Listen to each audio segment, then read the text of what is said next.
It's Tuesday, July 27th, and you're listening to the Be Your Temple podcast. Remember, this is what we wanted. Remember, this is what we said. To never be heard or seen from again. Remember, this is what we wanted.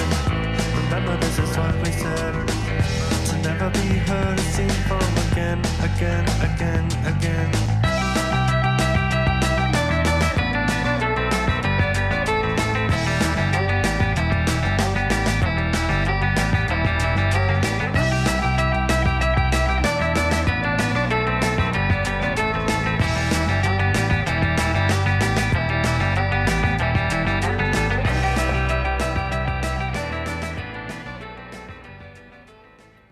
Hello and welcome to the Beer Temple podcast. I am your co-host Mike Shalau from Is Was Brewing. I'm here with my my co-host Chris Quinn, what's up? How are you? Good. How are you? How was your trip? It was good. It was awesome. How was last week? I blacked out. I don't know. Oh, okay. Me too. So we had the same experience. No, it was awesome. It was we were trying something new, and like in a different, like just two people that get really abstract in their thinking and aren't afraid to articulate it. Going off the deep end. Yes, we were just talking about that before, and I think that's cool. I like that you guys did that. It was fun to listen to. It was very legitimately like conversations that we have had sitting at your bar, or like I mean, when we were brewing last time, we got into the metaphysics of why you create things, which is right. You know, that didn't make the podcast. I guess it kind of did. Yeah, it's kind of I think it the whole thing did. of it, but yeah, I mean, it was a very genuine conversation about what we actually, the way Jude and I talk. Yeah, well, which was kind of my idea for this show way back in the day, was to try to recreate some of those discussions. And the cool thing about you coming on is you can now share your discussions. That was not my discussion. That is your discussion, which is cool. There's also something about being in, this is going to sound weird, but it's a positive, being in like a back room of a bar rather than like a studio that I think facilitated that conversation even more. Not that it wouldn't have happened in like Studio B, but it definitely was just like, we're in like our mom's basement, you know, and just having a more real conversation than kind of being more aware that you're being recorded. I mean, there are microphones in our face, so we know we're being recorded, but it seemed very pure to me. It's funny, there are a couple different places that we record here, and you guys can probably tell already that we're in if you guys have ever been here, we're in the old dusty room where the Buffalo used to be. Studio the D. Bison, yeah, but we're in the Fox room, the Dart room now. It'd be kind of interesting to open up the doors to it, but it's probably best for now to keep them closed. But you guys were in like the inventory room, and it sounded great, and Serge was saying it's because you guys were surrounded by cardboard and not even like probably a lot of just like loose cardboard that was just like sucking up all the. There was loose cardboard. There were a lot of filled boxes that were about to go out for shipping. It was a whole menagerie of different cardboard textures. Well, thanks for doing that. That's my pleasure. That's awesome. After our the show that we had previously, the fantasy draft, I did what I usually do, which is, you know, I get a hankering for a beer I love, and I immediately go and grab it. So I went. I left 2 days later. After it, it's just all I could take, and I went out to Massachusetts, and I was at Trillium the day after I landed, and I was drinking Treehouse later that day. Same thing. Yeah, Trillium and Treehouse. Yeah. So I do have the text proving that you didn't actually like them. I don't know about that. I don't know if that's. To be fair, you might be able to pull up some sort of doctored text. Yeah, a deep fake. A deep fake of me saying it. Of our group chat with Eric with where the image is the dust cloud rolling in. Yes, it's true. Yeah. I'm sorry, you were saying though?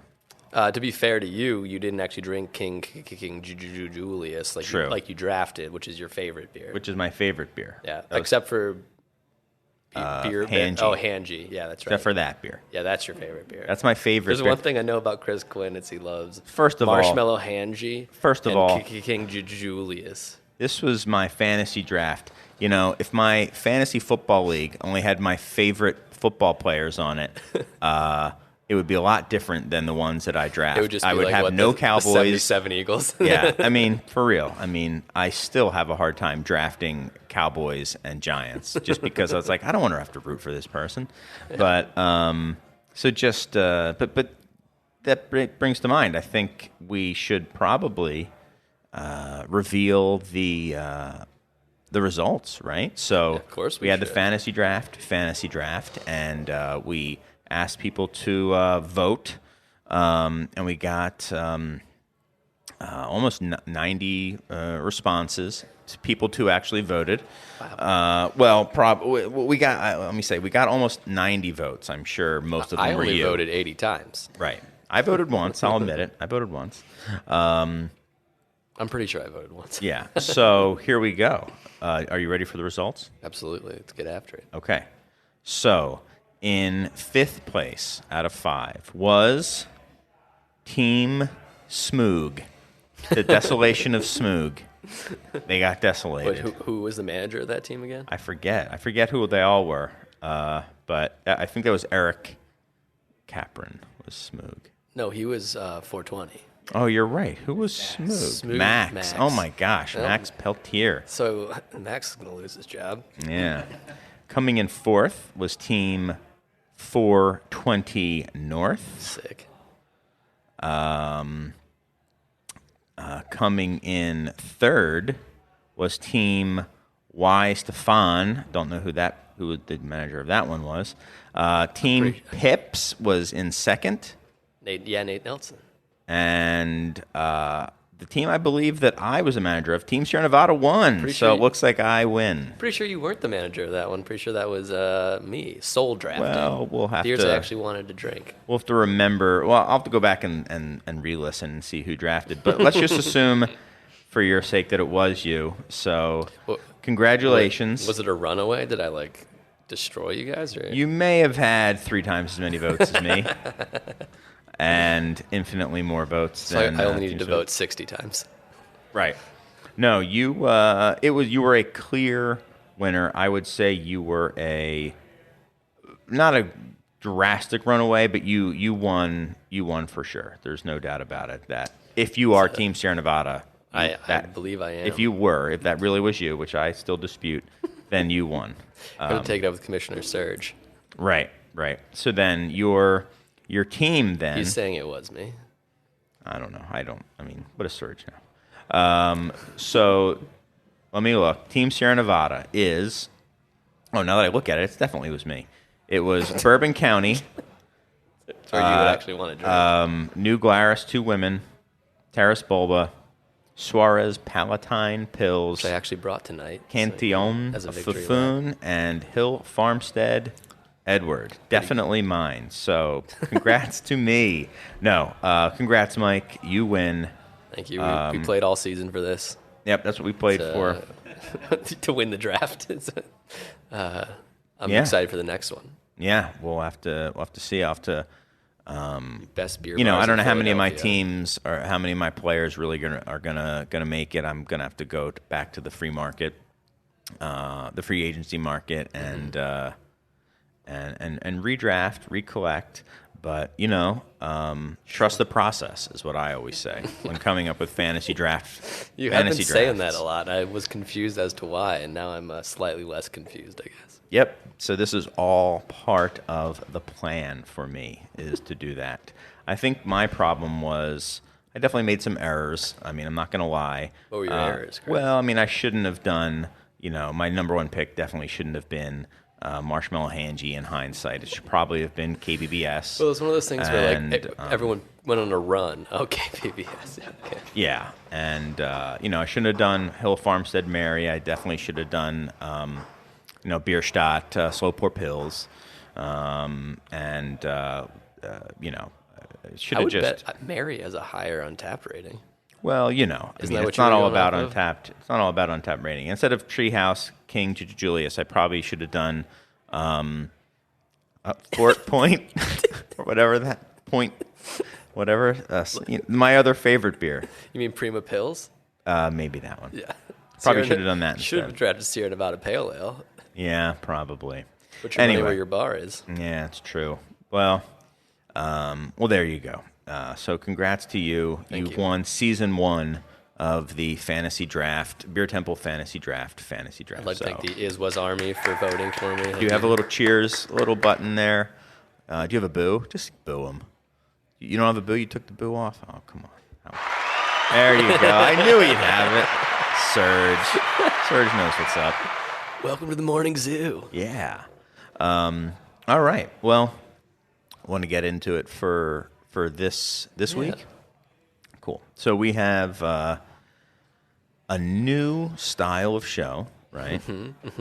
And it's a new template that when we were sitting down talking about the new templates that we could do. It's a rough template. It's a rough template. We'll see how it works. So please continue to let us know, guys, how you feel about these different shows, good, bad, or indifferent. It does actually help us figure out what you guys enjoy listening to. And this one, it's a working title that I'm more interested in changing the working title of than you, but it's Why This Sucks and Why We're Wrong, right? And then we're going to talk about what it is. Yeah. And we have a guest, a special guest, I would say. So Best guest. Best guest, I would say, now that you're no longer a guest. That's right. Certainly one of my favorite guests. Favorite guest, I would say. Mr. Doug Veliky of Revolution Brewing and of Just Life. Cheers. Hello. Yeah. Thank What's you, up, man? Thank you both for having me, and congrats on the new launch and format. Yeah. Thanks, man. Thanks for coming on. Yeah. I got to say, my favorite part of the draft was when Max was really hesitant and said, "You're probably going to disqualify this," and drafted Honker's Ale, and everybody was like, "No, it's all yours." And then he got last place. That was I was laughing pretty hard. Yeah, I think that's exactly the you mentality in the drafted room at the time too. Bartolo Colon. Right. Exactly. Hey man, it's his team, you know. People GM their own way. Gotta trust the process. Yeah, exactly. What have you been up to, man? What's new with you? Well, I think since the last time I came on, I've kind of undergone a career transition a bit with Revolution. So I've been now since around January, I've been in charge of marketing, which is new to me. It's a place where I've filled in some gaps when people were transitioning in and out and before and dipped my toe in it, but really made it a full-time thing. So about, 7 months in, going well, but crazy. Okay. It's a new field for me. But Congrats. A true Renaissance man of beer, Mr. Doug Veliky is. And I mean that in the truest sense. I don't know too many people like you, Doug. Pantaloons and... He's a dandy is what I mean. He's a dandy. A macaroni. Called it macaroni. Yeah. Are you still the CFO as well, or are you... Yes, we have a rising star in the organization in the finance world. So in a way, this opportunity came up, and it was also the perfect time to put more on him and give him a chance to really shine. So I'm still his boss, Awesome. but probably not forever. So Cool. yeah. So in charge of finance, but barely have to do anything these days. It's pretty much all about marketing in terms of hours in the day. The dream. Yeah. You're living it. And what did you bring for us to drink today? I brought a bunch of Hill Farmstead beers. My absolute favorite, which is one of the lesser talked about ones, which was the beer that made me go from the kind of person that says, "Oh, I don't like smoky beers," to the person that's like, maybe I do when there's restraint. It's called Fear and Trembling. So it's their smoked porter, not barrel aged or anything. Absolutely love it, and had a chance to pick up a couple bottles. So I brought that. A version of Anna, which is their my favorite of their beers, their honey saison, and it's a one-off of it that has pears in it. And then what was the third one? Flora, their barrel-aged saison with, I believe it's raspberries. That's amazing. Yep. Yeah, I think they do a whole bunch of fruits on that one. Yeah, that's great. Yeah, the Fear and Trembling was one that I had in my back pocket for the draft because it is a lager. So And instead you went with Marshmallow Hanji. Marshmallow Hanji. Potato, patata. Yeah, it's basically the So, same thing. Yeah, exactly. Sweet. Well, we're Yeah. drinking the Nelson IPA right Yep. now, which is My favorite. surprisingly good. Yeah. Yeah, it's very good beer. Yeah, good Really, hop. really grassy, just Yeah. like the Alpine Nelson. My favorite. It's about as clear as the Alpine Nelson is as well. Now, But any beers that you've had lately that you've been digging, Mike? You haven't done that in a little bit. yeah. So my parents, Or excited to try, I should say. yeah. I mean, we just brewed a beer that's not ready yet that I've been drinking a lot of, but that's just because it's for work. We brewed a collaboration with Hop Butcher, and we made it's like we're not sure we're calling it yet, but it's like a Wallonian Oktoberfest, where the wort itself would be the same exact wort you would use to make an Oktoberfest. But instead of fermenting with a lager yeast, we fermented it with our Saison yeast, and then we're going to guard it for about a month, and then package it. And then, depending on whether or not they have to move their tanks out of their brewery into their new brewery, they're going to brew a version with like an Oktoberfest, traditional Oktoberfest yeast. So cool. should be a fun little experiment of how yeast will affect the actual wort you put in the tank. Nice. But other than the shameless plug, I've been taking Zwickle rips of that one. My parents live about an hour and a half from Suarez, and they're in town. So they drove up there before they came out here, and I've been drinking some of the lagers and the delicious wares from that crew. I was talking with your old man a few days ago, and he was telling me how when he was going there, he asked you what you wanted him to pick up, and you literally said, without irony, one of everything. Yeah, yeah. And then he did. He got two of everything, and he kept of one of everything. Oh, okay. Yeah. There you go. He basically only drinks Suarez and Iswas, so he's at least as far as beer, he's more of a wine drinker, but It's got good taste. he's got great taste. Yeah. Yeah, that's cool. As long as we're doing shameless plugs, but it's also legit. I am excited to try this. Is tomorrow Scratch is coming up for the first time in years. Oh, yeah. To do an event, and they're bringing 5 different Stein beers that they've made, So and they're cool. going to do a little kind of guided tasting and discussion on their Stein beers. One of which will be in a gravity cask. What time does that start? Yeah, right. It's sold out. Sold out. We're doing 2 sessions. So it was supposed to be, we were doing 1 session. We were going to just put out like 2 days heads up for people on our mailing list, our loyalty list, rather. Instantly sold out. And then I put a second session up, which we knew we could do if possible, like if we needed to. And also only to loyalty members, and not instantly, that one lasted a little bit longer, but nowhere near 24 hours.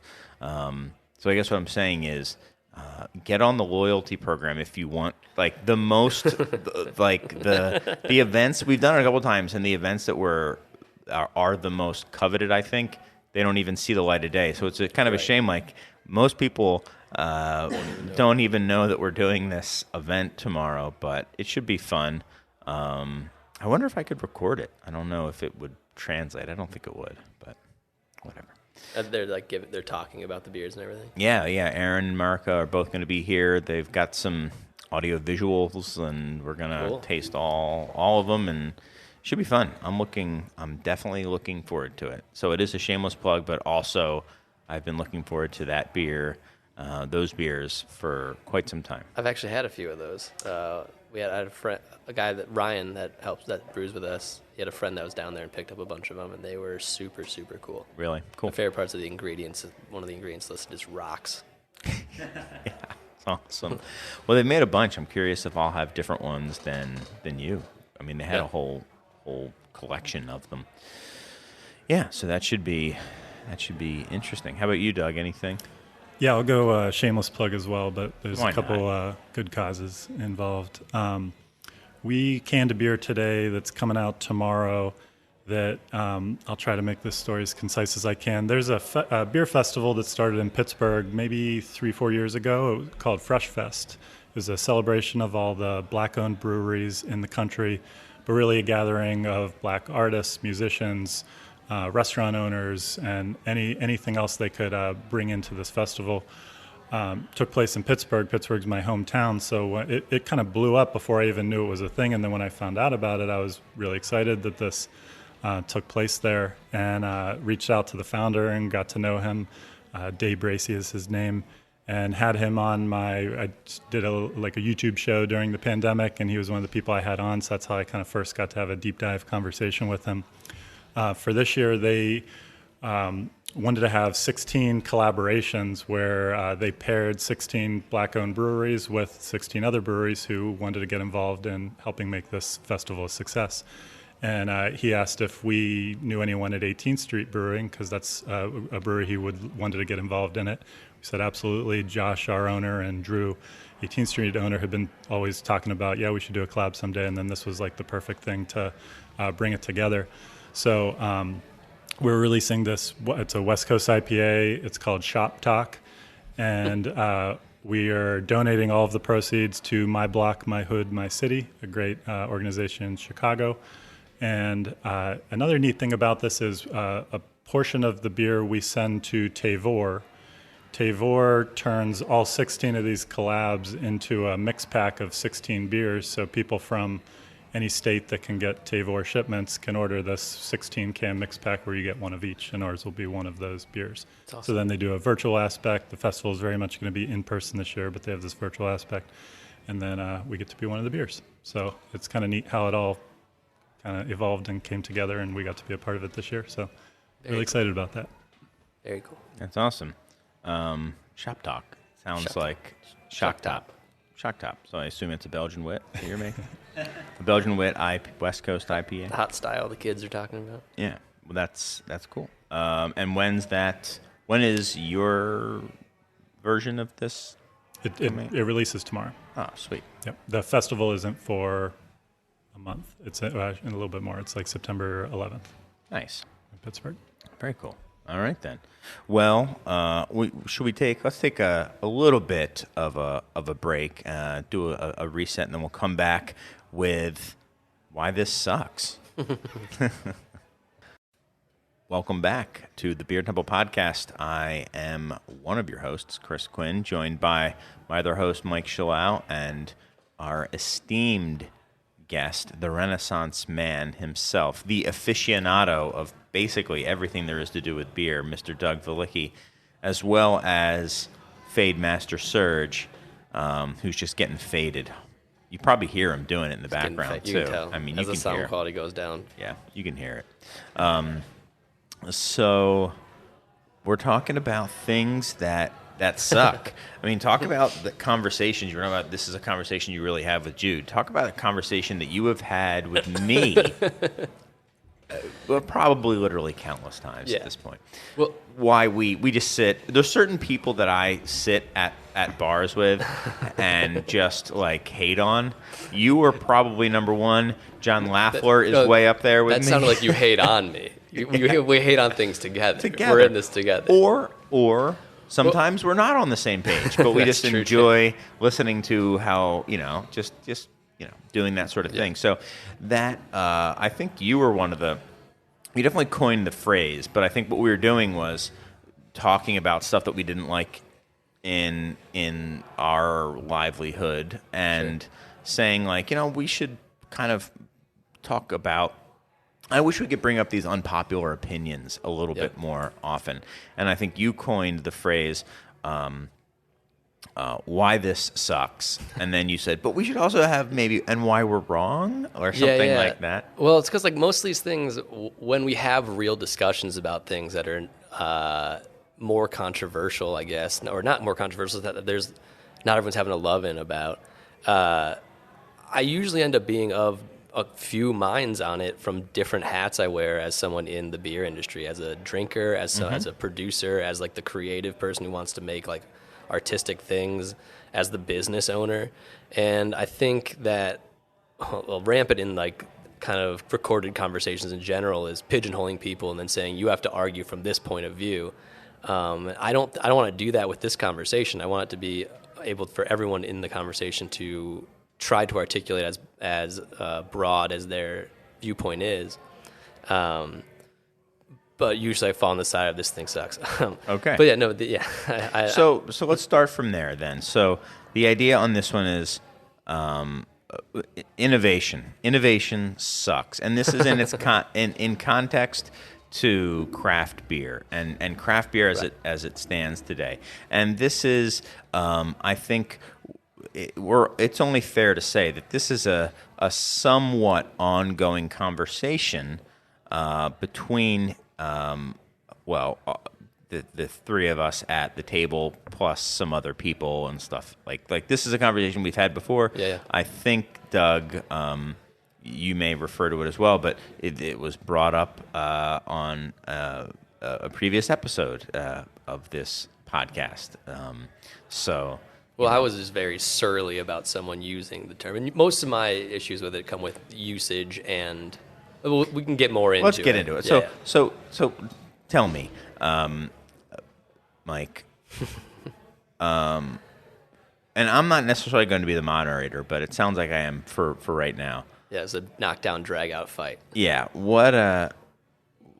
Let's talk about why innovation sucks in craft beer.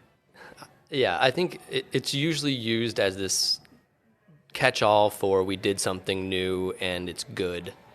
And oftentimes I don't know if the latter part always applies to the thing that's being said as being innovated. I think it's a very fair way to put it. I mean, I'll throw a little bit more of a reckless haymaker out there. Sure. I mean, we might as well. So, yeah, I think, in innovation now can often be, to me, someone using it almost as a marketing phrase for meaning, look how clever we are, look how inventive we are, when in reality, it's literally just, scrolling through Instagram, seeing what picture it is versus how many likes it's getting, and then being like, we should do that too. And then doing it and being like, oh, look how innovative we are. Sure. I think there's like I said, I mean, let's just go for it. There's some level of it where I cynically don't believe that the people had a novel idea. I think that they are following a trend, and I don't see that as being innovative. Mm-hmm. But like, I think part of what this is that like I'm using it in a different way. Well, we'll have to see, right? I mean, right. I think we know that. Sure. We know that. Okay. From our conversations, but so well, tell me more. I mean, is there anything else you want to say about why innovation sucks, or do you want to? Yeah, I mean, the title alone is hilarious because new things and trying new things I like. What I don't like is the way it's thrown around as you said, like a more of a marketing term or a way to describe things and that aren't particularly new or novel to the people who are doing it or calling it that. I don't hate, just to clarify, I don't hate innovation full stop. But I think people are now saying, look at how innovative we are. We made this lemonade seltzer, and you've innovated so hard, you made Mike's Hard Lemonade again. So right. That's my snarky little comment of look at how hard you innovated. But I think I would like to get a little bit more perspective. They made a fruited New England IPA, or we made a fruited New England IPA. We're innovating, like that. It's sure, kind of sure, like sure. Okay. Yeah. Made a hazy IPA. We're innovating. Right. And I think like the one that spurred this conversation the most was Kate from Pipeworks saying that they dry hopped a grisette with Galaxy. The way that Pipeworks has been, or that we've been kind of structuring what we brew is, right now we have like a gingerbread beer on the schedule and a dunkel. We have a Sabro hopped beer and a Baltic porter. So, and we have a grisette that's coming out. So I really, from our standpoint, it's still driven primarily kind of like what Doug was saying, just on innovation, where, it's still guided. No, it's not on innovation. None of that stuff's innovative. Let's not use that word anymore. Okay, well, on innovation, as in we're brewing a beer that we haven't brewed before, so it's a completely new recipe for us, written It's by innovative to Pipeworks. innovative you to Pipeworks. know, We're not everybody. That's You not. can, you can. but That's not innovation, though. You're free to use it in my book. okay. Thank you, Doug. Not for That's mine. what I'm saying. Which, as someone who worked at that brewery and now owns a smaller brewery that only makes like Belgian and Galaxy French hops, inspired grisettes. thing, they're trying to be somewhere in the the tradition and things, and having strong opinions about that style of beer. Yeah, To the shop. Yep. about that style of beer and the use. Sorry, got a little thrown out there. The usage of the Southern Hemisphere hops and all that. Like, I had a very specific opinion about whether or not that was innovative, or I guess that one was more about whether or not that was like a positive move in that world. Here, let's just take a pause for a second. Serge, fuck.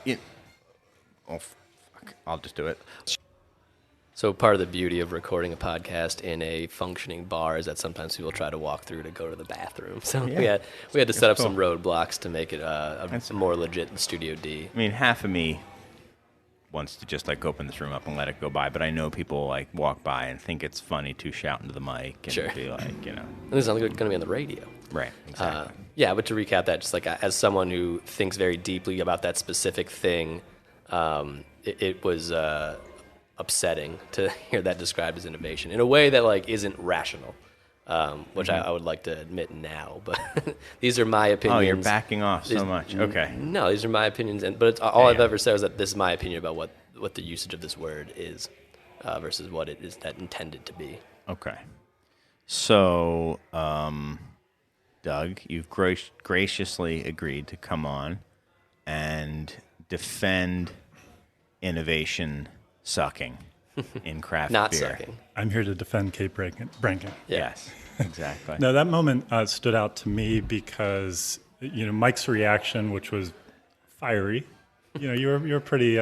Yeah, he was. You felt strongly about the I other did. side of the argument, and it stood out to me because I've had that same reaction, especially before I worked at a big brewery, and I used to think the same way. And then as I started to participate in innovation and then want to get my hands on reading articles about innovation and think about it more and listen to speakers here and there, I came to realize that I was confusing the term innovation with invention, or wanting innovation to really mean invention. And then as I looked into it, I found that, and I'm now more of a believer of this side as I see it used, the term used in practice, that, in my opinion, innovation could be summed up in as simple as one word, and it's new. And that's really what innovation means. And then it's, to build on it, it's really the implementation of something new. And it's not new to the industry, new to the world. If it's new to the beer temple or new to is-was, it's an is-was innovation. It doesn't have to be a technological breakthrough that's the first of its kind to warrant that definition.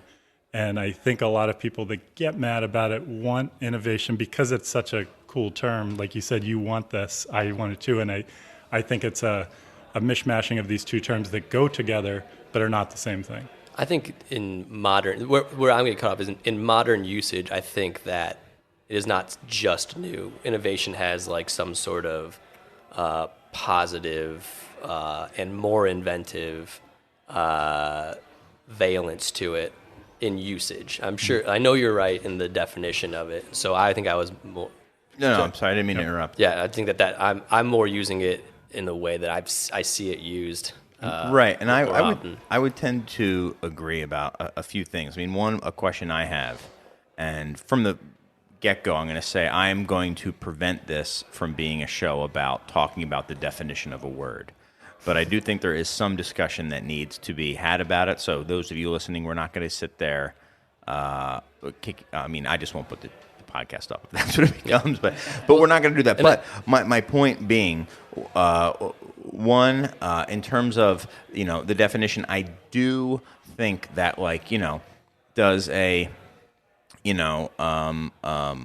if a long time, cash only bar starts taking debit cards, is that innovation? One, and are they innovating to accept a form of cash? That's just one thing. Yeah, but It's me just kind of pushing back on that. And the second thing is, I totally agree with you, Mike, in that regardless of the actual definition of innovation, it's people's concept of innovation that matters more, and that has been used in marketing parlance and in sales talk to mean cool and awesome and stuff like that. And it's not just beer. Right. I mean, at this Well, point now, does the word literally, disruption mean anything anymore? right. Well, literally now, literally means literally and figuratively. It's been used so much to mean it figuratively actually is in the that dictionary. it does now. It's a second definition for literally. So I love when people freak out about the term literally, because then you can be like, look it up, man. It's also figuratively, because people have used it so much that it's just become what it means. And I think innovation, I will say, I feel like you're both right, and I think you're both in a way equally right, regardless of what, if you crack open a dictionary, what it says. I also think that that's less important. What I'd be interested in is if it sounds like right now we're talking about innovation versus invention, right, or creation or creativity in craft beer. I'm curious if the three of us have differences of opinion on what on the state of both of those things in craft beer. I mean, what's the state of innovation in craft beer, and what's the state of invention in craft beer? I'm interested in bifurcating this conversation. I think that brings personally. up this could be an entry point into an instant conversation about how the idea of those things has changed in craft beer, even over the last 6 years, right? Where there was, as Tony McGee on this very show said many times, there was just open field running, and how everything you did was innovative in the idea of invention. That was like you could legitimately say, like, no one's ever done this before. And as that field gets filled up, how actually innovating in the way Doug's talking about changes and becomes different and important in different ways. Does that make sense? I don't know. Yeah, I mean, in a way, it's like if you go to some crazy, backwoods place, and you're from a not backwoods place, and you're like, that credit cards exist, right? And then you start using them. Maybe everything you do that is somewhat modern is innovative, but you're not really inventing anything. You're just taking what's already been done and replicating it in a place where it hasn't been done. And maybe that is innovation, maybe that's invention, maybe that's creation. Maybe it's a localized invention, or I don't know. localized invention is innovation. It depends on your scope of how you're looking at it. But let's talk about how this revolves around craft beer specifically. Let me ask you, strictly from your definition of innovation, Doug, and even if I haven't portrayed it accurately, you can correct it and then speak to it. What do you think the state of innovation in craft beer is right now? I think right now there's a lot of behind the scenes innovation that's less, like fireworks to the customer. Like, I think we had a weird year and a half where there was maybe less collaboration, and we went and spent a lot of time taking what we know now and applying it backwards to some things that were popular. I don't know, just to use years 2013 to 2015, there was a lot of like throwbacks going on. And we all know that was a trend that's maybe still kicking a little bit now as well. So I feel like innovation slowed down from a true beer style evolution, which is only one kind of Totally. evolution. So I feel like it's been kind of the same old in a way for about 2 years. Would you agree with that, Chris? Yes, but I would like you to define what innovation I'm agreeing with. So you're saying like the invention of bringing something new to market for your specific brewery or something like that, right? Yeah, if you're talking like a breakthrough, something new that changes the course of the industry, it's hard seltzer right now. I mean, it is. I don't want to, admit that it is, but it is. That's it. I mean, hard seltzer. It went hazy IPA, kind of hit a wall. Tried other things briefly, none of them really caught fire, and it is hard seltzer. That's what it is. But if we're and now I'm talking seeing like vodka seltzers too, like not even fermented but distilled. Like I was telling you, like these high noons when I went out east are just destroying out there, and they're not seltzers.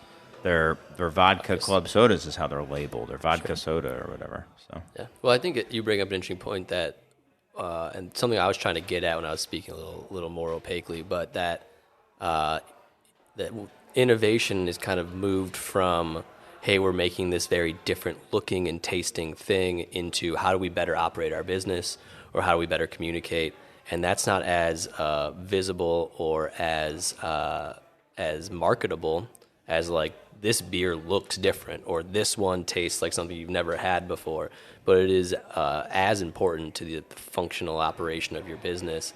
And just me as like someone who's been in this industry for a while at various levels and owns their own business, it's as exciting, if not more exciting, to think about the way you operate your business that way. I'm sure you've had plenty of those experiences. So not that you talked to any of them, but like, is that something you're seeing at Rev, that operationally you're innovating in ways you hadn't before? 100%. Yeah, the ways we use data, the way we collect our own data, and I'm not talking about sales data, I'm talking about the internal production data, what we can accumulate and use that to make better decisions that are going to increase the yields on our beer and have less beer going down the drain, and better efficiency. That's been 100% been a focus, especially the last year, because that's been an area where those people especially have been on site and able to focus in. There was a decent amount of downtime during the pandemic with less production going on, more chances to hone in on that for sure. So let me, sorry. No, go ahead. So let me then be devil's advocate and just say, that sucks. So that sucks. Obviously, it doesn't actually suck. It's very good for the health of the business and everything like that. But from a consumer standpoint, if I as a retailer am saying like, what's cool, what's innovative in beer right now? Let's go through what's innovative in wine. Well, there's this natural wine trend. They're now canning stuff. There's these piquettes out there. What's interesting in spirits? Well, there's all these craft spirits are going now. You've got a lot of people kind of sourcing and blending. You've got a lot of, in America, people are starting to talk about, secondary cask treatments and stuff like that, and then you can go into cocktails and stuff like that. And they say, well, what about craft beer? And you say, well, there's a lot of cool efficiencies that are going on behind the scenes at the brewery. I mean, that obviously sucks. So that's what I mean from the and you guys know, like, I love all you guys and I love all your breweries, and I want you all to succeed. But like, if that's the customer facing innovation that we can tout, I mean, that innovation should be going on. But like, what is innovating on the product side that the consumer can? It's tangible to them that they can get excited over. They're not going to get excited over the fact that we have a new centrifuge. I can answer that. This is exactly what I was going to say. I shouldn't have let you go. I was going to give the example of when we did our first major hazy IPA. Rev was on the very much on the late end of that. I can't even remember whether it was. I think it was 2018. And when we did that, a big reason we eventually pursued it was when our brewers really did a deep dive into biotransformation, and all of a sudden they learned the science behind how to make these hazy IPAs not only taste great, make the yeast and the hops, work well together, but also make them shelf stable. And it's gotten to the point where, it went from something we were resisting to a place where that's where a lot of the like fun ideas from our brewers are coming, because they geek out so much behind the science behind how these are made and what it does to the hop flavors and hop aromas, and how the yeast working with hops can bring it out even more so. So there's that aspect. That's what I was kind of, when I said behind the scenes innovation, that's something that is happening where the reputation of hazy IPAs has evolved like crazy right now. And a lot of that is less so so much is judged by the hops that are in the dry hop. So if I said, hey, we're coming out with an innovative double IPA, hazy double IPA with, guess what, Sabro, Citra, and Mosaic, Chris, you would make the face you make at me all the time. You'd roll your eyes.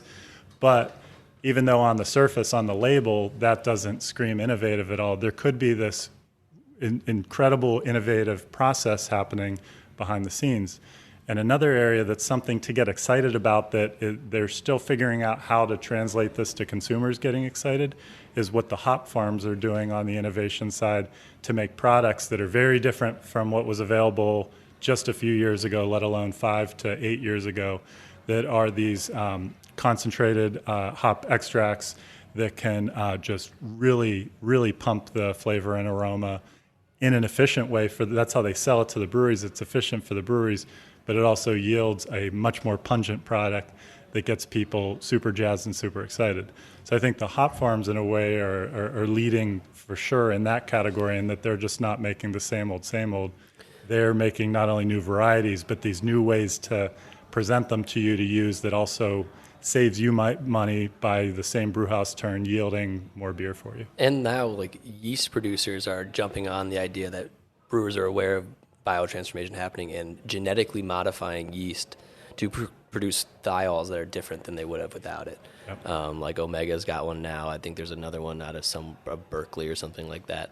But you hop these beers in completely different ways, and you can get some of the same thiols you would get in Southern Hemisphere hops. Or there's stuff like Phantasm, which I just heard about from Hop Butcher, but it's like freeze-dried Sauvignon Blanc skins or something like that from New Zealand, which is what the same thiols that you get in a lot of like those New Zealand hops. So you use that instead of hops to create these that is legitimately brand new and inventive and innovative. Mm-hmm. So they're like, so maybe it's not so much the brewers are innovating in those things, but they're getting new tools to use, which has kind of been what the hazy IPA was, right? Why was it so ascendant? Because you had these hops that you didn't have before. And so there's a reason that like Chinook and Columbus and Northern Brewer didn't make hazy IPAs, right? Because they wouldn't have been that you couldn't do it. But so you get these new tools, and then you play around with them, and you make something new. So that's happening in those things. Yeah. It's harder to tell the story though, especially I'm sure when you guys make 90,000 barrels of beer. I don't even know how much you guys make. You don't have to actually tell me, but a lot more than we do. So I can put up a really long Instagram post and say we used wind malt, which is made by this guy in this very traditional process. But when you're using Instagram, I feel like it's not as percentage-wise a hit to be like, here's what we're actually doing with these new things the farm is doing. You can do something like that, but you can't. Yeah, there's a lot of things where you're definitely talking to brewers, home brewers, and right. Maybe the majority of your consumer, this isn't resonating, or it's a leap for them too. And right. I think Chris asked a good question on my point of like how do consumers get excited about this innovation? That's definitely in my what I'm sharing about what the hop farms are doing. That is a huge gap right now, and they know it.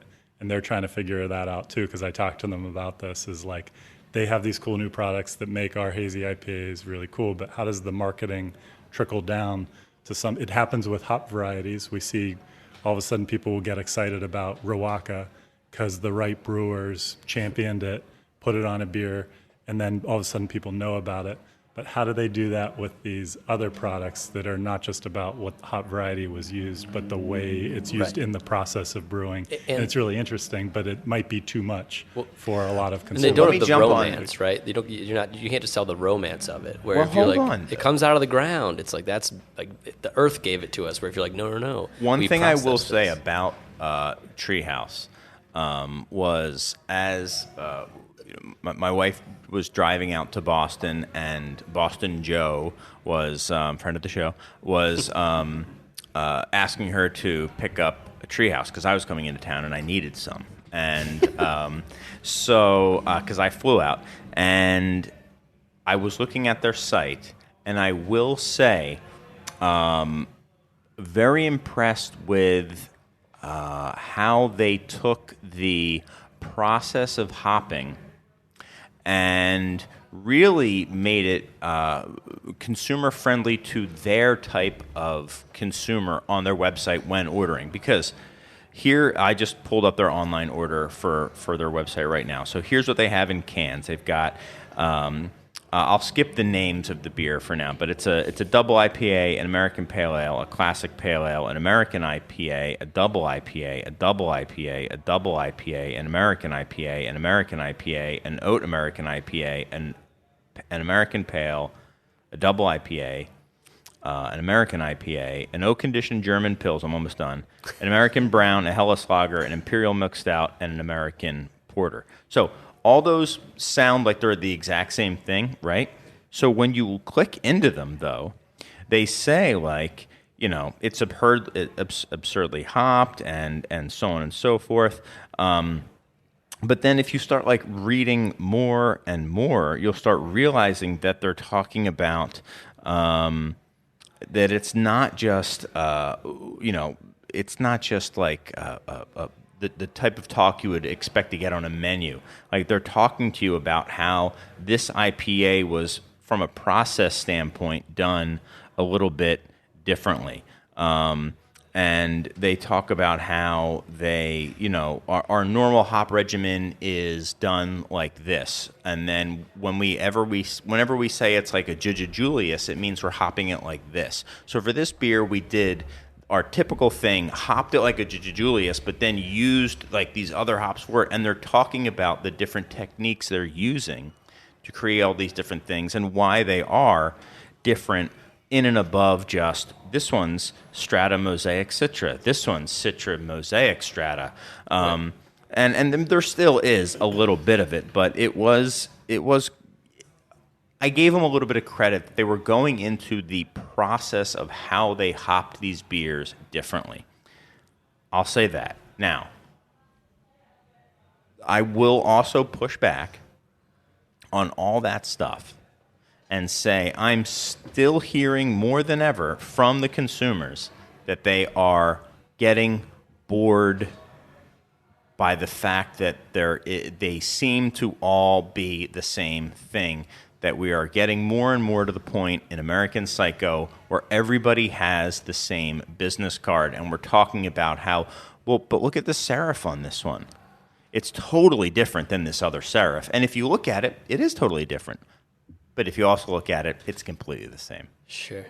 You know? I mean, I'm the most wrong person to Yeah. probably chime in on that one. But I think that if you were to talk to breweries that have the same business card as some other breweries, like you're talking about, it would be because they sell those beers. Right. And so it's tough to say, like, oh, the consumers are bored by this when they're still the most hot selling SKU that the brewery has. Right. And and this is where you put on, like, the business owner hat of, like, if you have something that's your best selling SKU, are you going to stop making it because it's similar to someone else's best selling SKU, even though it's still your best selling SKU? Probably not. Mm-hmm. But that's why, like, all of these decisions can't come from just the creative romantic part of me, or of them. Or, Right. So, or maybe that's what they like. And also, like, as you get good at something as a creator of it, the things that excite you are more and more nuanced and require more and more understanding from the consumer to understand why they're important or why they're exciting. And those stories are really hard to tell. Maybe, or more it's like, the best way to be, green and ecological is also a way that makes you and money or saves you money or saves the consumer money, so you don't have to convince them to pay more because it's green. This technique, because it's green, saves you money. Like, I'm talking about, like, ideally. So, like, shouldn't it be like this process is just making the beer, it's making the beer better. So it should be. You don't need to sell it because your beer is just getting better as a result, right? Probably what's happening for a lot of people that are doing legitimate innovations like what Doug's talking about. It also could be that some brewers have backed other brewers into a corner by marketing that more is more good. Mm-hmm. Like more pounds per barrel is more good. So then when you're saying like, no, we're using incognito, which is a liquid extract, it's like, well, no, I've been trained to know that more is more good. So I don't understand this. So you have to recontextualize it. So there is probably a disconnect because the actual innovation's going on in breweries where innovation like this is happening. The vocabulary and vernacular is not out there in the consumer to fully get what's going on. I mean, looking back at this thing on Treehouse now, there's like Super Typhoon. Here's a beer, right? And here's what it says. Super Typhoon is a rendition of Hurricane that features amplified additions of Simcoe and Citra in both the kettle and the dry hop. And then it talks about what they taste. And then it goes into, it gets better as you move through your glass. But, like, are we now just, like, splitting hairs that Super Typhoon is a rendition of Hurricane? Well, what is Hurricane? Yeah, Hurricane's probably... That's not what we were talking about, though. That's just, like, a brand extension. And, sure, that's not as innovative as using incognito or using a different, like, type of thing. So that to me, isn't that innovative. Mm-hmm. That's just, like, a double version of thing you did before.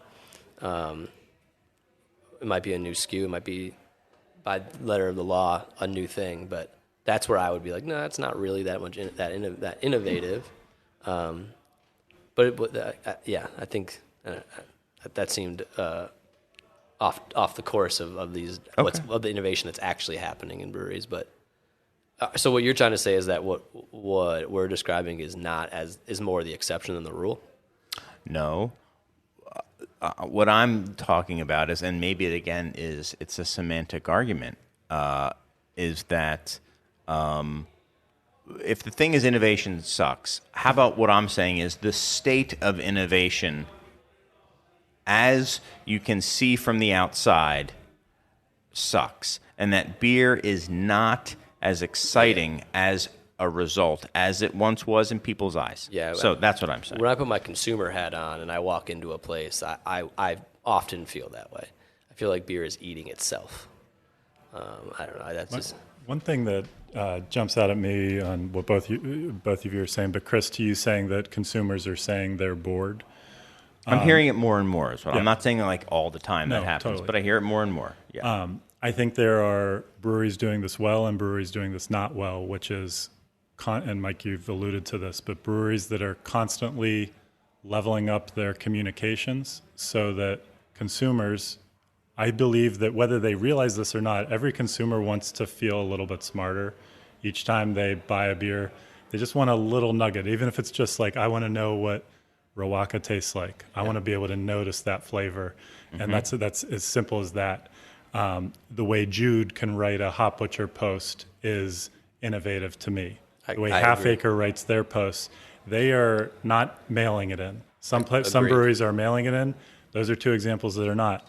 If you ever read an Avery Swanson Instagram post of a new beer she's releasing, she takes you on this journey that teaches you 10 new words you never thought of to describe a Saison. It's really cool. Mike, you do an awesome job at this.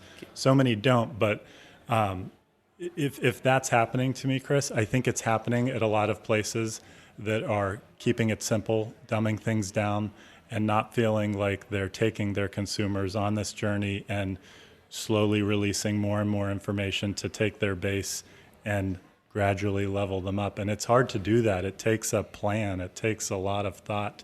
those posts can take a long time to write unless you're just a naturally gifted writer, which, most people in this profession, that's not their first skill. Right. It could be. But to me, that's a big thing that's, I think the people that do it well are shining at it, but a lot of places neglect that. What your example with Treehouse, that's pretty cool that they do that. I know what it's like because I remember I got a beer from them, and it was like a mild, and I wanted to read their description, and I went on the website. I was surprised somebody gave me a mild from Treehouse, but then when I read the description, it was really long, and I was like, wow, they really sat down and put a lot of thought went into why they brewed this, and they couldn't have explained it any more eloquently, and I was really impressed. And now a lot of people probably didn't read that. A lot of their core customers probably don't. But the ones that did, the fact that they took the time to do that was like, wow, that's impressive. I think there's like a big opportunity to allow for the opting in of those types of things, right? You can have different places to put different things depending on how big or how engaged your customer base is, right? Like, I'm able to do it right on Instagram because we have, less than 3,000, or we have less than 4,000 Instagram followers, or less than 3,000 maybe, and like everyone who's buying our beer is opting into it, and we don't need to put it anywhere where it's not going to be purchased by someone who already kind of knows what they're getting into. We only make 7 barrels of beer a month. But finding ways to allow easy access to more information without feeling like you're foisting it on people, I think is a thing we will deal with as we grow, and is something that people will need to innovate with, of how do you engage different levels of interest in different consumers. If you're going to make a mild, or if you're going to do something that isn't just obviously going to be a hit because it's a hit, like, and bring those people, level them up, like you said. Yeah. Like I to go back to my Jude and Hop Butcher example, especially because Jude was just on the show last week, which was a great conversation. I really don't think they'd be anywhere near as popular as they are if the way they presented a beer on Instagram was like, Kielbasa King releasing with whatever hops are in it, available now. Right. They really take that extra time to get you excited, and it feels different every time. Yeah. It doesn't feel like a copy paste of the last one. There's a lot of thought that goes into that, and I think their consumers I do. There's beers I wouldn't have planned on buying, and then I read 2 paragraphs, and I'm like, all right, I'm totally buying that. Yeah. Just because the write-up sold me. Jude is special in that way, I feel like. Or those guys. I think, so this obviously isn't satisfying you as in a way of like, you want to see more innovation, visible innovation on the shelf. What do you think breweries should be innovating? Like, and I'm not trying to paint you as like, in a corner alone in this, but what do you think is is the next step, or what could be the next step that breweries aren't seeing if you think that consumers are getting bored? Because you probably have more daily interactions with people that are bored or have many options. Have you seen trends in that way? Like, are there places that brewers aren't looking because they're too stuck in the maybe because there's more beer out there, there's more crap and just boring, uninspired stuff out there as well. Sure. To me, the definite feel and the feedback I get from the guys who really are talking to people all the time, which are the guys like Max and Steven and Ryan and Sam and J-Max and all the guys at the shop, is the same thing. I mean, they definitely are on the same pages as I am about this. And it's... but where should it go? Like, are you seeing people being like, man, I just... And I don't know if... So here's the thing about... This might be an answerable question. Here's the thing about Jude, is Jude, for better or for worse, but certainly I think he's fortunate to be genuinely so into and deeply in love with the thing that is the most popular right now. It is not an act. Right. He is sincere, but it's also the most popular thing right now. Yeah. So he's gone way down that rabbit hole. So I think what we need is for people to have the confidence in their ability to sell people on what they want, and I think and what they feel that way about. And I think there is such a lack of people who truly give an F the way that Jude does about beer overall, let alone what type of beer that they find interesting, or what aspect of beer that they find the most cool. And it just shows that it's like it's not necessarily phoned in. I mean, this is a good this is a good rendition of it, but like, why did you make this beer? If you ask that to Jude, you'll have to shut him up, Right. And you ask other persons, and you're like, you're not telling me the truth. Why did you really make it? My feeling is you're really making it because you think this is what's going to sell the best, and I think it shows in its own way. I also think there's a laziness. I think there's a laziness in write-ups. I think there's a laziness in labeling and naming and all that stuff. And you know this, Mike. I mean, you know this. Right. I'm not disagreeing with So, any I of mean, this there's just as like a there's macro phoning it sense. in, And there's always been that in craft beer. I mean, have been atrocious labels and atrocious beer names and atrocious beers for a long time. Yeah. Sure. But I felt like at least they were kind of diverse in style, and now it's just like everything, like not everything, but like it's just it's becoming, at the end of the day, I mean, this Super Typhoon is the same thing as the friggin' Hurricane, man. It's the same thing. I mean, you took time, but it's the same thing. Right. So what you're saying is that more brewers should be more personally responsible, Inventive, or whatever word we want to use that we call innovative, Mike. Sure. Because innovation sucks. So I'll still come back and say it. Like, maybe I'm the only one who will say it that way. And obviously, innovation is alive and well in reality in certain terms. Yeah. But I'm saying if we want craft beer to be as vibrant and awesome as it can be, then we have to start thinking about how we can be inventive. And maybe that is our Instagram write-ups. I'm cool with that being, as long as you're actually sincere about this stuff. So when I go back to the question I asked you and how you answered it, like, you weren't saying that people need to be making future juice. What you were saying is that people need to be better at how they connect to people. Like, they need to be more passionate about the thing they're making. And more true to themselves. True to themselves. But part of that is being able to express yourself in an articulate and relatable way. Like, not everyone just has that skill naturally.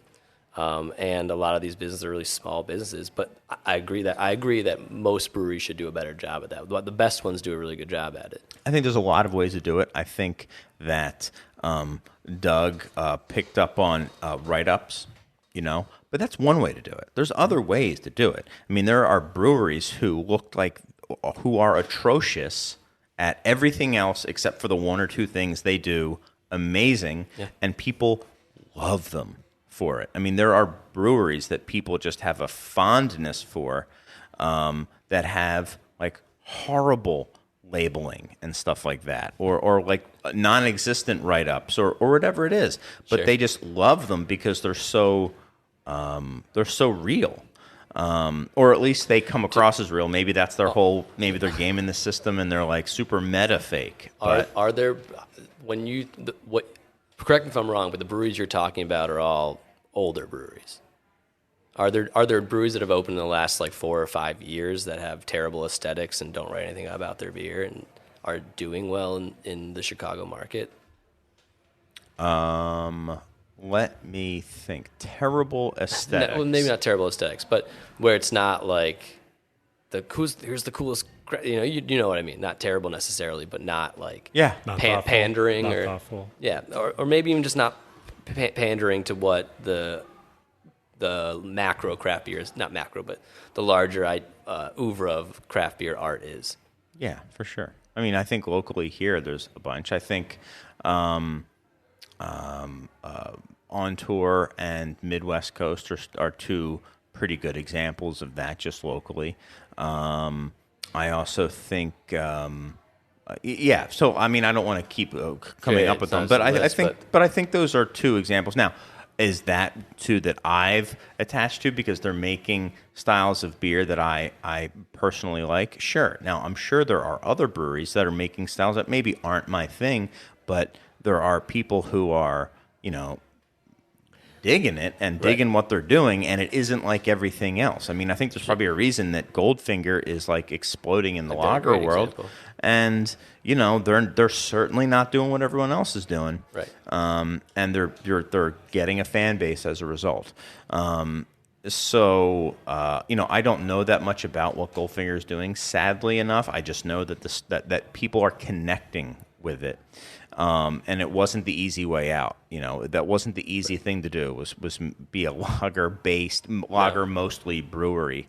Lager only, as far as I understand. Yeah. But I even mean like light lagers and stuff like that. So, I'm just trying to understand, like, what if the problem is that the perception of innovation is not good to the consumer. What can brewers do better to feel more alive and as if that they are being innovative outside? Because when we were just talking about like actual innovations in the brew house and that not pulling through to the hearts and minds of consumers. So I would love to hear what Doug has to say. I mean, Sure. I have some ideas. I think all this is from potentially it being such a competitive, crowded market now that maybe room to not succeed is diminished. Totally. Room to mess around is no longer there. But I'm curious, honestly. Well, both of you have to say, but I don't know. I mean, I guess if you agree somewhat with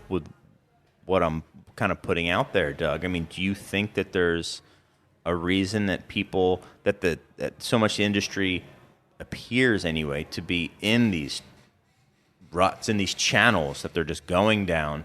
Yeah. I mean, if we're talking, I know this isn't necessarily what you're saying, but like the demand for IPA is real. Like, and if that's how your brewery was kind of, if that's what you built your brewery around, you're not going to really be able to get away from that. And that's the point we're at. We've found ways to carve out other holes in barrel-aged beers. We have a seasonal program that it doesn't have IPAs that does pretty well. We've gone the sour route, had some success there, but IPAs built the brewery, and there's only so much more. Like, I feel like IPA kind of, I have not been impressed with how IPA from a like style evolution has changed in the last few years. I don't think there's been much of anything. I agree with like you. It's tried a few last swings at some sub styles of IPA, and it's just like not working. And so I feel like we've hit a wall. And then it really, the area that I have the most interest in and fascination in is what the hop growers are doing. And I think that's where a lot of the rest of the route to go is going to be, is in the hops, because a lot of the process stuff, like we talked, I don't know how much interest there is in most consumers of learning, of going that deep.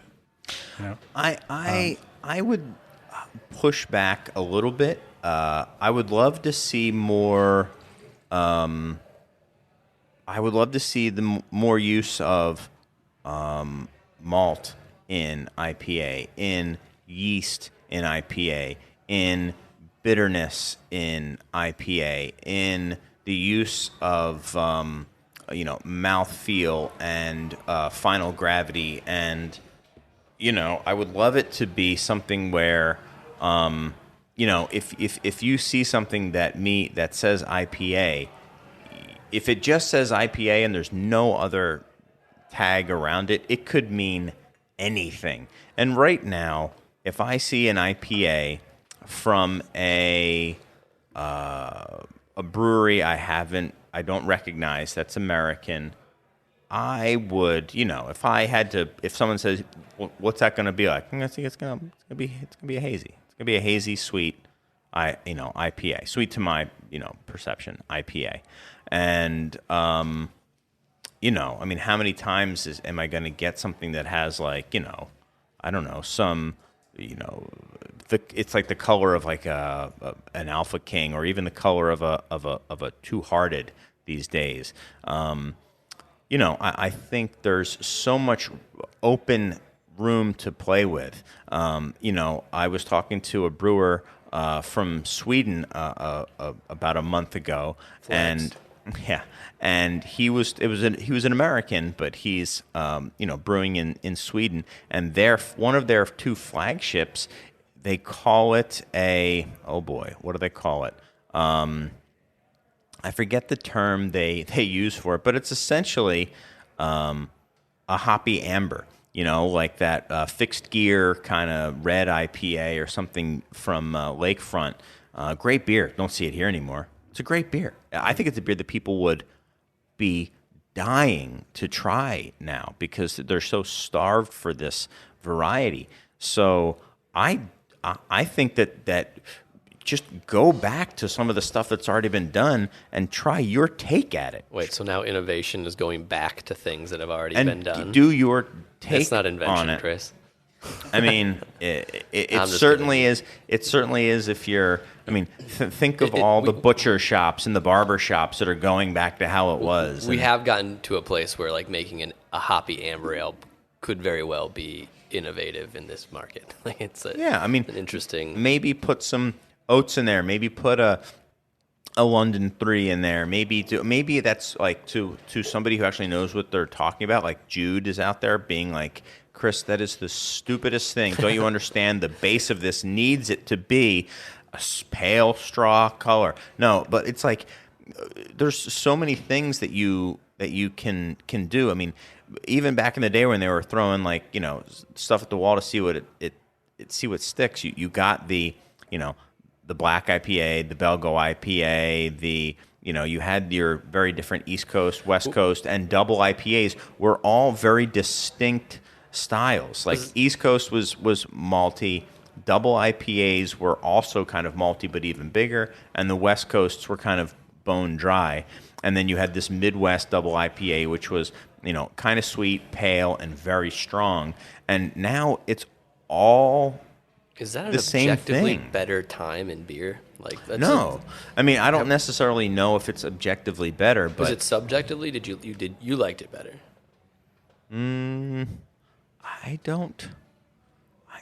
don't know. I'd have to think about that before if I would, obviously, I would say obviously I did, but I don't know if it was probably because everything was novel to me. This discovery was so novel, and I'm done discovering the difference between taking Hurricane and doubling the dry hop and adding a kettle hop to it. That's not something that inspires me, and I feel that I'm not the only one who's like that. I agree. I agree. I feel like there's also a feeling that I have that it like when we talked about this like innovation sucks thing. It's more of an energy I feel coming from my friends, like my friends that work in this industry, where they're less excited about what's going on in the way they used to be.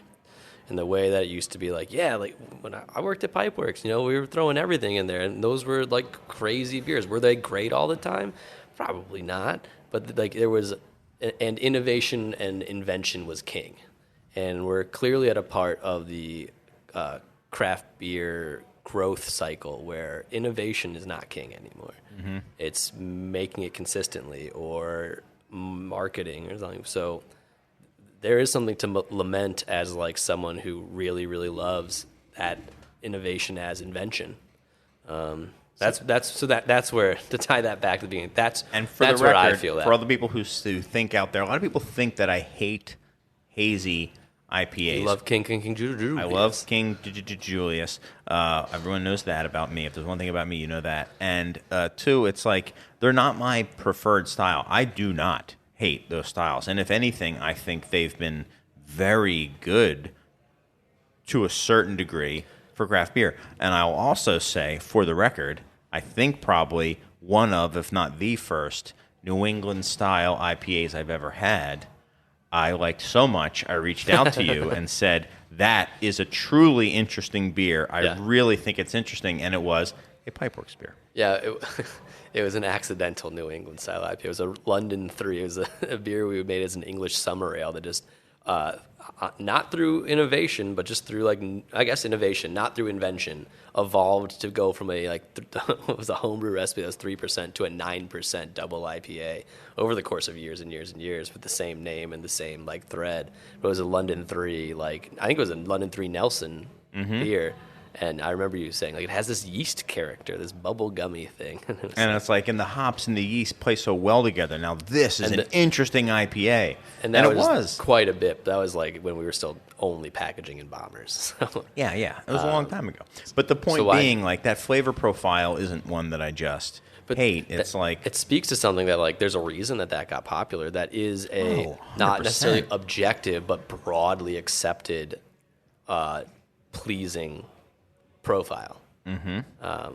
So Chris, No, go ahead. with the styles of beer or the explorations that you mentioned that you want to see, I think one of the problems why it's going to be hard to see that is because, to me, that's something that will take a lot of time and a lot of investment, and it's not like we make a bad habit of trying to predict this is what's going to be the next thing for next year, whereas something like what you're proposing takes many years. Right. Like, there's the old joke of this is going to be the year of that craft lagers really explode. That's been the joke for 6 or 7 years now.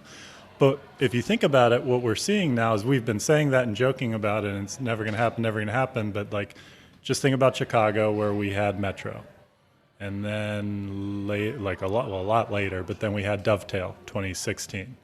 Now you just mentioned Goldfinger. We have Goldfinger, and we also have now Maplewood, who's, they have one year-round Pilsner, but now they have this rotating Pilsner.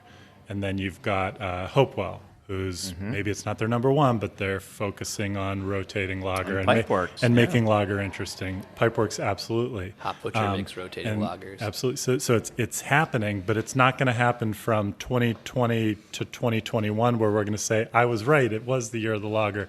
It's just going to be, it's incrementally adding year after year. And so, like, some of these things you're saying you want to see are bets a brewery is going to have to make that it could pay off in a big way. But when it's so competitive right now, it's really hard to do that. What Midwest Coast is doing with brown ale is awesome. And they are saying, we're leading with this, and this is going to be our lead horse, and we're going to champion brown ale, and it's going to take more than a year. But they're, like, committed to it, it seems. I don't know them personally, but just from watching from afar, it's really cool to watch.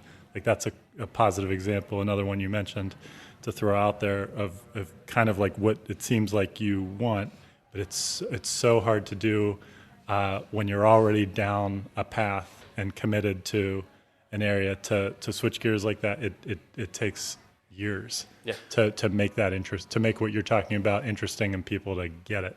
I will say, though, I think it will behoove brewers to start doing it, because I don't know if this was my perception of a canary in a coal mine moment, but or if it actually was. But when I was in Boston, I was at a big kind of a barbecue. There was 100+ people there, all sorts of drinking options, and this was in Boston, the heart of Treehouse, Trillium, a lot of local pride for all that stuff. People were crushing high noons. And when I talked to them, they were saying that, craft beer, you just can't, I don't know, it's so heavy, you just can't drink that much of it. And, I like one, but, then I just got to go. I don't know. I like the flavor of craft beer and this and that. And what I realized was, to these people who are very much just you talk about your bullseye, your concentric circles or whatever, Mike. These guys were on the outer layers, right. But a lot of people are out there, at least in that part of the country. That group that I was listening to seemed to be, in their mind, that's what craft beer was. Big, thick, strong, hazy IPAs that are at least 7 to 9%, and at a July cookout, who wants to? I wasn't drinking that stuff either. I was drinking Trumer pills, but they didn't.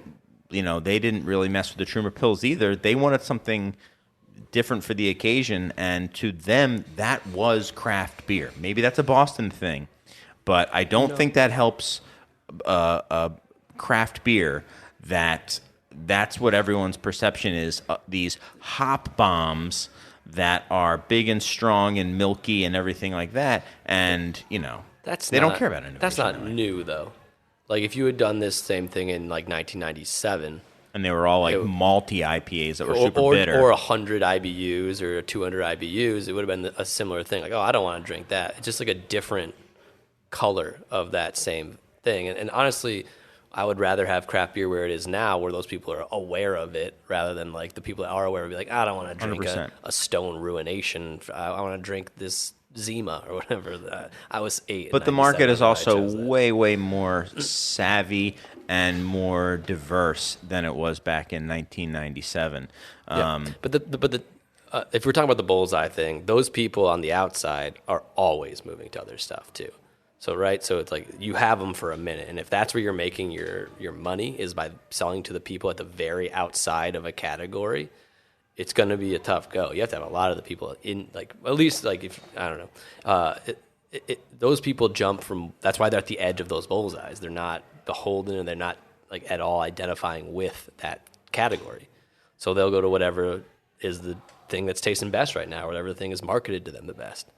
And for a while it was craft beer, and it was beautiful. And then the people on that side were like, well, Barstool Sports is saying that these high noons are cool. And I feel like at Boston, that's why they're probably pretty successful, is because of how the stronghold that marketing has there. Mm-hmm. Those things ebb and flow. We're clearly in a flow process. Craft beer continually does this interesting thing of defining itself by not being mass-produced beer, which is putting itself at odds with drinkability often. Like by saying this is the archetypical craft beer for this era, which be it the West Coast IPA or the hazy IPA now. When you go to the logical extreme of that, which is where a lot of those people on the edges kind of enter, like, what is craft beer? Let me try this like thing that's all over Instagram. It's not the most drinkable version of what's in that world, and they're not going to get much further past that. I don't know what that has to do with innovation anymore. I don't know. I mean, just my opinion of how people move in and out of the style category in that. Is there anything else you guys want to say that needs to be said before we I have a question. move on? Yeah. I was curious. We could even go around the horn. This might be fun. Innovations, maybe let's say in like the last 10 years that you think were important, or like the first that come to mind of like, now that was an innovation. Regardless of your definition or where you draw the line, what comes to mind first? Let's say 10-ish years. 10 years? Last decade or so, yeah. Hazy IPA without a doubt for me. I'd say making craft beer in cans an acceptable form of like high quality product. That's a great one. Chris, who do you, and not to play host here, but who do you credit, if you had to give credit to one brewery for inventing the hazy IPA? I have my answer, but where do you give credit? Inventing, I would say bringing it to the stage. I would definitely say the Alchemist Heady Topper. That was the first one where it was like the fact that it's hazy was a thing about it. They were ashamed of it, though. It's like, drink it out of the can.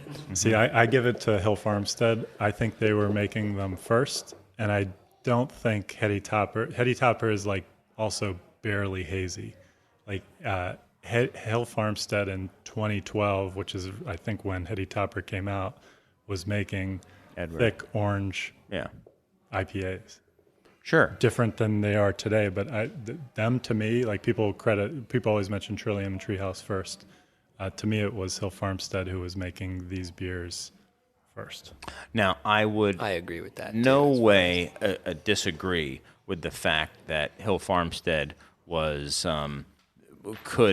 did inspire these other breweries, but there's also, to me, no doubt that the beer that put that style in any way, shape, or form onto the national scene, it was Heady Topper. But to me, Heady Topper there's more differences than similarities to what is popular, or what even at the beginning of it, when, let's say, just Julius came out, 2015-ish is when, 14 to 15 is when people were getting growlers of Julius, which isn't too far from when Heady Topper came out. Those beers have like nothing in common other than them being IPAs to me. So that's why I have trouble crediting. I give Heady Topper for credit for creating like the trading of an IPA, an IPA in a can having this like special occasion type of value to it and all that because of how extreme it was. But to me, it's nothing like what hazy IPAs even like launched as they became a trend. They were nothing like Heady Topper. To me, it's just like its own category. I feel like Heady Topper has more in common with Pliny the Elder than it does Julius. I don't agree with that, but I do think that if I would think back to my perception of that beer at the time, it was that it was chunky, hazy, yeasty, incredibly hoppy. And that's what people were talking about, that beer. It was how, like, not, crystal clear, and that's why they want you to keep it in a can and drink from the can. And people were saying that, like, because it's chunky, there's stuff in it, and it's, So whether it was or not at the time, people were, that to them, it was very hazy and very different. And that's what my memory of it was. And I think at the time, that's how I thought of it and referred to it, and so did other people. Now, at the time, around that same time, I was also drinking Julius. I've looked it up when the first time I had Julius. It was a really long time ago. And, I'm not saying that one came before the other, but to me, the one that kind of put it on that trend on the and a lot of people agree with you, Doug, that it's its own thing. But, I also that's think what I say. like Edward's its own thing. Like, I don't know which ones you're talking about as being like what started the IPA, but now we're splitting hairs. But like the most recent time I had Edward, it was just like, this is very obviously the origin photograph that everyone's been photocopying to degrading degrees. Because of that, to me, it was a unique experience. Yeah. But I think on the topic of hazy IPA, another interesting moment in hazy IPA to mention is Sierra Nevada launching Hazy Little Thing, while a lot of big major breweries were still scoffing at it. Totally. The legitimacy they brought to it by very early on, genius by them to see that this was something that should not be ignored. But also the way they went about it was, to me, that beer is extremely different from a New England IPA. Sure. Blindfolded, I don't even know that I'd guess that it's hazy. Sure. But it doesn't matter because it worked and people got what they were looking for. Nobody is disappointed when they have that beer. But they took hazy mainstream, and also process-wise, how they achieved their haze, went about it in a completely different way than what Treehouse, Trillium, Hill Farmstead is doing, I believe. And so it's just like, but what they did, that moment of creating that, like it or not, it was innovative. I think it was also it was a contextualization of it, right? Where every other brewery not every other brewery, but a lot of breweries went into it very begrudgingly, like calling their beers like When Pigs Fly, or like, we'll never make one of those, or like, oh, we had to make them because the kids like it. And I didn't see any of that from them. It was just like, beer's great. Yeah. So it's like there was this weird time where producers of the thing were crapping on their own product before anyone even had it, because they were like trying to have some sort of, I don't know, retain their brewer brownie points. And how silly it looks now. I'm sure a lot of them regret that now. A lot of them thought this would be here and gone. Yeah. And it doesn't seem to be going anywhere. I remember at Pipeworks, there were two threads, that discussion, that I remember distinctly. I'm not saying this is like the only discussions we had, but it was or that it was the definitive reasons that it took a while to actually make any of those. The first one was none of us felt comfortable knowing how to do it correctly. And there were a lot of people that were making them that we would have them and be like, this isn't better than what we're making currently. And the other one was that when you're a brewery that makes a bunch of weird stuff, you don't, like, there's some that you don't want to be on every gimmick. You don't want to be on the gimmicks that other people are on. You don't want to be on, like, the innovations that other people are innovating in, because you're like, well, then we're just doing, we do our things. So not doing it was part of the, like, no, like, we don't know. We just didn't know how to make them great. But then it was also like, we don't want to just jump on every innovation, and we thought that Ninja versus Unicorn was pretty fantastic, and still great, but now there's space, obviously, for both of those things. But it was a different, weird time. Man, I'm trying to get onto Beer Advocate, and it is Does it still exist? Really hard to get onto this site, man. I mean, talk about, like, I've had an account on here forever, and it just doesn't seem to want to admit that I have one. I'm just curious when the oldest review on this site was, just out of curiosity. I think another interesting innovative takeaways, as long as we're talking about the spread of hazy IPA, is Instagram and the aligning of visual presentation of beers by both the producers and the consumers of those things that were starkly different and yet appealing. Most brewers be like, oh, it's murky, but it was interesting looking and bright and attractive in a way that a lot of other things weren't. It was almost like a natural innovation. It was like no one person that deserves credit for that. It just kind of like took off. Right. And it it's like an amplifier, a piece of equipment that no one knew existed, that when you like plugged it in, it was like, oh, the speaker's got a tear in it. Oh, no, well, I just invented overdrive, like that type of accidental thing. So looking at Edward and Hetty Topper on Beer Advocate. I wasn't using Edward as a reference. I was using I did that. Sure. I'll look up all of them. So Edward definitely was, around mid spring of 2010, without a doubt. Hetty Topper is a little weirder because remember, like, they made it and then they made it like forever ago, but it was at their brew pub and stuff like that. So the first login for Hetty Topper in Beer Advocate is like all the way back in 2004. But realistically, it doesn't really start getting going until 2009. But there are legit logins for it. It's not like 2004, then it jumps to 2009. It goes 2004, and then let me go to the previous one, and then it goes to there's somebody from 2004, 2004, 2005, 2005, 2005. So there's a bunch, but then it really starts hitting 2007, 2008, and 2009. So let's look up, what would the next one be? Julius? Just out of curiosity? I don't know. I don't know. What are we? I don't know. What are we doing? We're trying to see who's. The question was who kind of started this whole thing. But I don't. Even the date wouldn't convince me because I think the styles are completely different. I don't think Hetty Topper is any semblance of what launched the haze craze of 2015 when they blew. So you think of a New England IPA in a tall 16-ounce can. Did they call it a New England IPA? Is that what they No.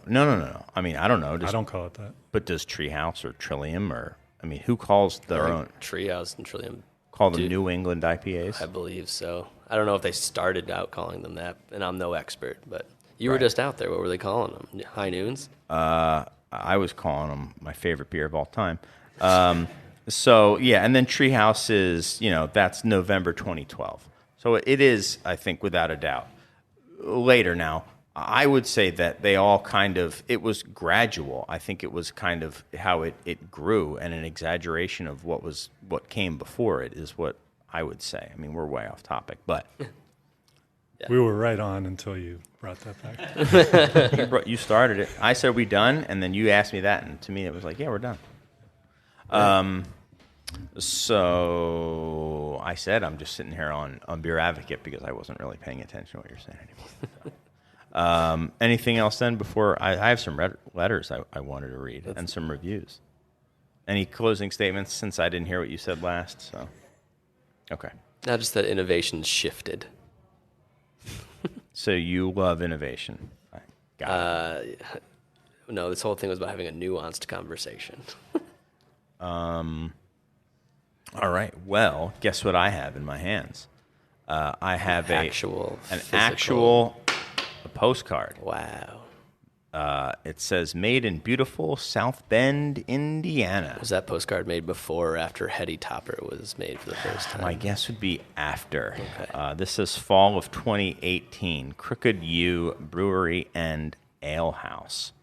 Now, it was written July 5th of this year, 2021. And it's written to me.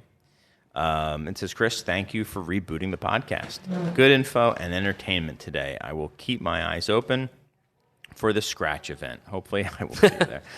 Chris McGowan, Elk Grove, Illinois. Hey. Yeah, so thank you, Chris. Hey, if you make it to the scratch event, let me know that you sent in a letter, and we'll give you a T-shirt. If you send in an actual letter, you get we'll give you a T-shirt or some sort of swag if you don't want a T-shirt. But you want to send that to 3173 North Elston Avenue. That's the address of the Beer Temple. You can send it to me or to Mike or to Serge, Fade Master Serge. You can send it to Serge. Edmar. Anyone. Jamie. But it's Chicago, Illinois, 60618. Again, that's 3173 North Elston Ave in Chicago, Illinois, 60618. You can also send it to insiders at craftbeertemple.com, which is how most people prefer to do it. And we'll get to those letters, that form of letter, at some point as well. But, I mean, when an actual thing from a postal You get priority. worker come on. You send a priority mail, you get priority reading. Absolutely. But we also, and I haven't done this in a while, I've looked at the ratings and reviews on iTunes. I stopped looking at those after the Zombie Dust Radio Hour. Yeah, man. I mean, it's funny. There are definitely people who still mention, like, "In Dust We Trust," and here you go. The most recent review. It's a 5-star review. So thank you very much to Peppercorn on the Cob, and the title of their I'm pretty sure I know who this person is, because the title of the review was "Beer is Dead, Dust is Dead," and then he says, "Bring back Talkin' Strami." So I think I know. Oh, wow, I forgot about Talking Strami. I know who that is now. I definitely know who that is. And but we also have another review from Chicago Jason saying, "Outstanding show. Just wanted to check in after discovering this podcast during the hiatus. Really loved the discussions and diverse guests covering the Chicago beer scene and beer industry topics. The Beer Temple store is also a Chicago treasure and worth seeking out whether you are a native or in town for a visit." I have not read it until right now, so thank you very much, Jason. Love that they keep nearly all the beers in an awesome cooler, carry such an amazing range of quality beer. All right, well, thank you. I feel like now I'm Chris writing a it's true ad copy. Well, and then also, that's the not a last call sentence, to action. It's just Jason writing a review of the podcast. The last sentence is, "Glad you have returned. Look forward to the new shows." So thank you very much. That was a very nice thing to say, Jason. Chicago Jason. I appreciate that very much. So those were those all came in just this month. So I appreciate that. If you guys want to send any reviews or something like that, I appreciate it. I was trying to see if Spotify has reviews. I have no idea. I'm not the best at that. Don't sort of review the thing. show on Spotify. Go for it. Rate it. Just don't write a review. You can't find it. Send me a letter. I mean, really, that's what I want. I just want to open up an envelope. How do you feed the envelopes, the letters, into the algorithm to get the podcast trending higher? Yeah, it's interesting. It's good. Well, that'll be the after show discussion because it's really complicated. It's an innovation? It's definitely innovative. Nice. What I do is I file it into a cabinet. I have all the letters in a cabinet that I file. So I was like, I feel bad. You can't throw away a letter somebody wrote you. No, you can't. So I have to okay, I've read it on the air. What do I do with it now? And I just put it in a folder and put it in a filing cabinet. Nice. So, yeah. But thank you to everyone. Thanks to Doug for coming on the show and trying out this yet another new format that we're doing. Feeling it out. How do you feel it went, Doug? How do you feel? Not bad. All right. I feel like I could have kept going. Nice. Yeah, and hey, go for it. Keep it going. Your new host, Doug Veliky. Let's get after it. Yeah. Is there anything else you guys wanted to say? I mean, it's kind of we don't have a hard stop right now, so we're all good, man. We done? We good? I think we're good. I think we're good. All right. Yeah, thanks everybody for listening. And I Yeah. would just say that I think innovation is a broad topic. A lot of things are innovative that don't necessarily need to be touted as an innovation to brag about, but it's a evolution of your business, evolution of what or how you do things or go about them. But I think it's a fun topic. Yeah, absolutely. Had a good time. Thanks for coming on. All right. Thank you, guys. We will see you next week with more of the Insiders. With more of the Beer Temple podcast. So long. Remember this is what we wanted. Remember this is what we said. To never be heard or seen from again. Remember this is what we wanted. Remember this is what we said. To never be heard or seen from again.